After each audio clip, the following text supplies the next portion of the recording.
Declaração dos Direitos do Homem e do Cidadão. Artigo 1º.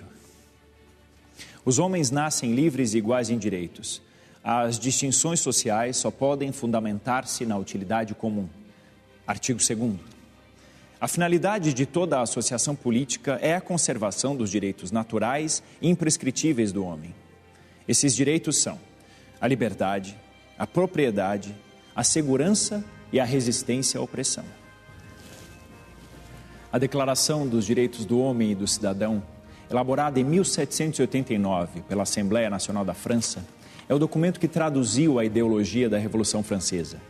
Esse grande movimento de ruptura trazia em sua essência o pensamento liberal e a afirmação da igualdade entre os homens. Antes da Revolução, a França vivia um regime de monarquia absolutista. Em 1774, quando o rei Luís XVI assumiu o trono, herdou um Estado em dificuldades financeiras. A política econômica já vinha enfraquecida com as dívidas da Guerra dos 7 Anos contra a Inglaterra e a Prússia. Além disso, essa crise se expandia com as más colheitas agrícolas. Houve um momento de grande seca na França e os alimentos ficaram muito caros, especialmente o trigo, que era a base da alimentação. Grande parte da população passava fome. E isto fez com que também se mobilizassem e dessem apoio à burguesia para mudar o sistema político. Mas isso não era tudo. Quem sustentava os altos custos da nobreza e do clero eram os trabalhadores urbanos, camponeses e a burguesia comercial. Um clima de instabilidade e insatisfação se instalou no país. A França era um país que apresentava as contradições mais agudas, mais complicadas, graves. Era um país rico, o comércio colonial francês era o que mais tinha crescido no século XVIII, mas tinha um setor atrasado, que era majoritário, que era o campo francês, a agricultura francesa. Todos os camponeses, mesmo os livres e mesmo os proprietários, eles eram explorados, intensamente explorados, seja pela nobreza, que recolhia, que tinha direito a extrair uma série de tributos, exações, impostos, e eles eram explorados e parcialmente pelo clero, porque tinham que pagar os dízimos, e eram explorados pelo Estado. No antigo regime vigorava a estrutura estamental, relacionada a uma sociedade de privilégios. Os homens não são iguais do ponto de vista social, político e nem jurídico. Então existe um direito, por exemplo, para a nobreza, que é um estamento privilegiado e que se perpetua ou se mantém pela hereditariedade, pelo sangue. E um dado que é curioso e é bem característico é que foi se criando uma classe social super privilegiada, vivendo com muito luxo, com muita riqueza, e no momento em que aumentava a pobreza. Em 1788, havia cerca de 3 milhões de desempregados na França. A crise obrigou o rei Luís XVI a buscar uma solução negociada. Para isso, ele convocou a reunião dos Estados Gerais. O primeiro Estado era formado pelo clero, o segundo pela nobreza, e o terceiro Estado era composto pela burguesia comercial, artesãos, trabalhadores urbanos e pelos camponeses. Cada Estado elegeu seus representantes. Primeiro, ele convoca os Estados Gerais porque ele não tem alternativa. Como ele estava quebrado financeiramente, como havia uma rebelião da nobreza e da burguesia que também exigindo participação, ele não teve alternativa senão convocar os Estados Gerais. O Luís XVI, há uma cruel ironia com a trajetória do Luís XVI. Ele foi o mais reformista dos reis franceses, modernos. Fez questão que as eleições para os representantes dos Estados Gerais fossem as mais amplas, participativas e debatidas. O rei Luís XVI mandou afixar em cada paróquia da França um cartaz dizendo que as pessoas poderiam fazer suas queixas no que se chamou de caderno de queixas. Era uma forma de ouvir as reivindicações populares. Foram produzidos na França 54 mil cadernos de queixas. Houve uma intensa participação. Isso criou uma expectativa, mobilizou a população.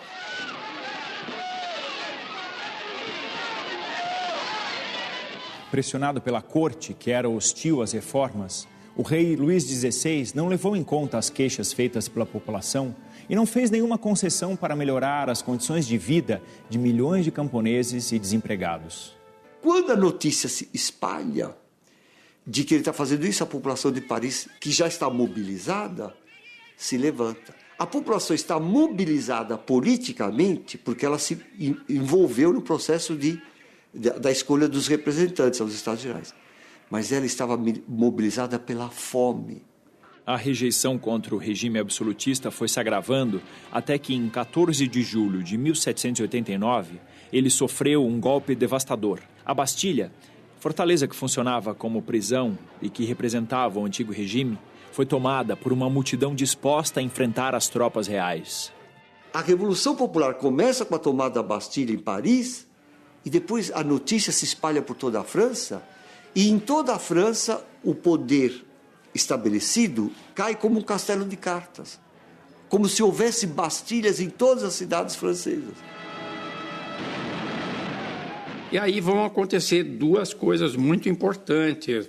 A Assembleia começa a discutir a Constituição, porque a ideia era essa: tendo a Constituição, não há mais poder absoluto. O poder é limitado pela lei.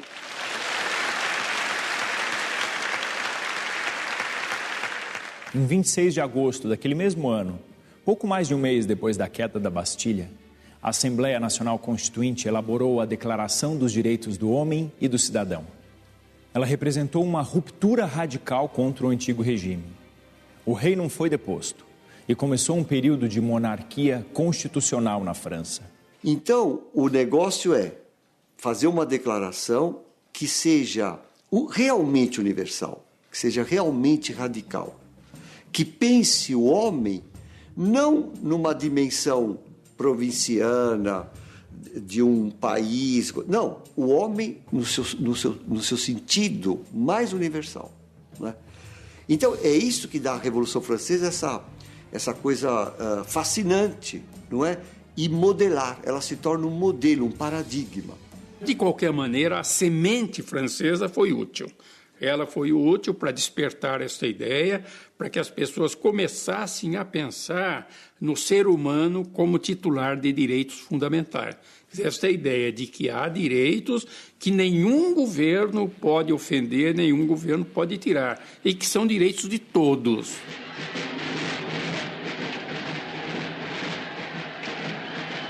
A Declaração dos Direitos do Homem e do Cidadão deu origem à Constituinte que, entre 1789 e 1791, alterou a estrutura administrativa e a organização do país. Essa é a origem da primeira Constituição da França moderna, que teve 3 constituições em 4 anos. Na verdade, foram mantidas diferenças sociais, foram mantidos muitos privilégios. O que se estabelece expressamente na Constituição de 95 é uma diferenciação entre o cidadão e o cidadão ativo. Esse é um ponto muito importante, porque a própria Constituição estabelece. A primeira condição era ser um homem francês. Era ser um homem francês. As mulheres estavam excluídas, mas além de tudo tinha que ser francês. Mas, além disso, tinha que ser proprietário de imóveis ou então ter uma renda muito elevada. E ainda se adicionou mais uma condição: ele não podia ser empregado de ninguém.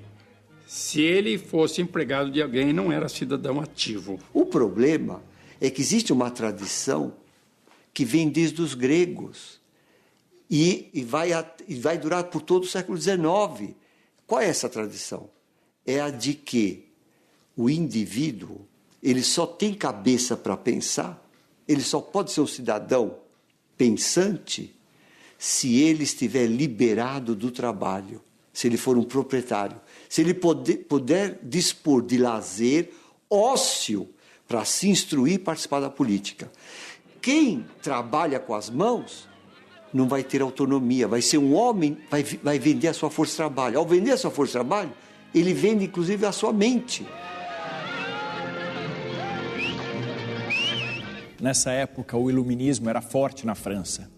Esse movimento defendia o domínio da razão sobre as crenças religiosas e o misticismo. A perspectiva era livrar a humanidade das trevas e trazer luz por meio do conhecimento. Pensadores iluministas como Voltaire, Rousseau, Montesquieu influenciaram esse processo histórico, afirmando valores fundamentais do ser humano. Valores éticos, espirituais, jurídicos e políticos.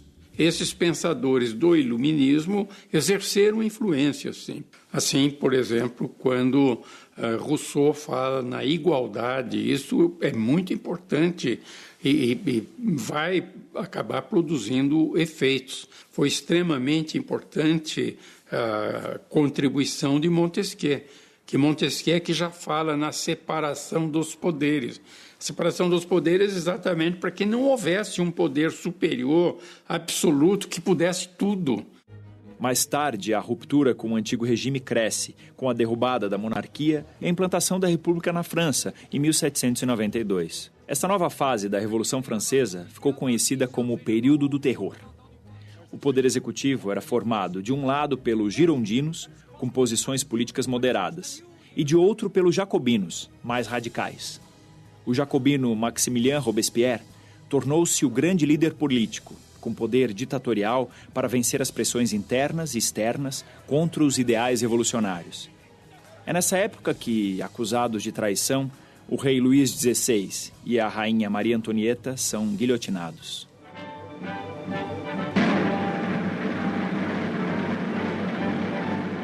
A Revolução Francesa canalizou o descontentamento de diferentes setores da sociedade, inclusive parte da nobreza e do clero, cada um com seus próprios interesses e objetivos. Mas foi a burguesia que mais se beneficiou. Quem, de fato, comandou a Revolução foi a burguesia, mas aqui há um ponto que é importante assinalar. A burguesia se beneficiou muito dos trabalhadores mais modestos, do grande povo. Então, houve esta consciência de que se está avançando no sentido da liberdade, da afirmação dos direitos, mas o que eles não tinham percebido naquele momento é que os privilégios da nobreza estavam sendo substituídos pelos privilégios da burguesia. Muitos discordavam dos rumos que a Revolução estava tomando. Além disso, os problemas sociais vividos pela população ainda não estavam resolvidos. Assim cresceu a oposição a Robespierre, que acabou sendo deposto, preso e guilhotinado em julho de 1794. Ao romper estruturas sociais, políticas e econômicas e fornecer a base para o pensamento liberal, a Revolução Francesa tornou-se inspiração para outros países e para outras revoluções ao longo dos séculos XIX e XX. Além disso, a Revolução lançou os conceitos fundamentais para a defesa dos direitos humanos. A Declaração da ONU, de certo modo, é um produto, é um reflexo da Declaração Francesa. E foi a partir daí que se chegou, então, à magnífica, extraordinária Declaração Universal dos Direitos Humanos, aprovada pela ONU. A Constituição brasileira também tem marcas da Declaração dos Direitos do Homem e do Cidadão, nascida com a Revolução Francesa. Quando o Brasil fez a sua primeira Constituição, é de 1824, houve muita influência da França, do pensamento francês, dos pensadores franceses. Quer dizer, o Brasil tinha sido muito influenciado pelos franceses, e eu diria isso, a ideia básica é o valor da pessoa humana.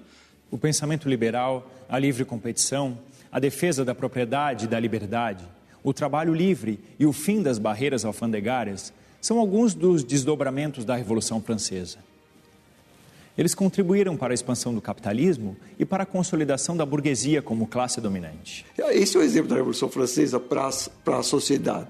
Nós podemos tomar a história em nossas próprias mãos, fazer a história com as nossas próprias mãos. Temos todos o direito a participar da política, a fazer a política, a influenciar a política. Esse é o legado fundamental.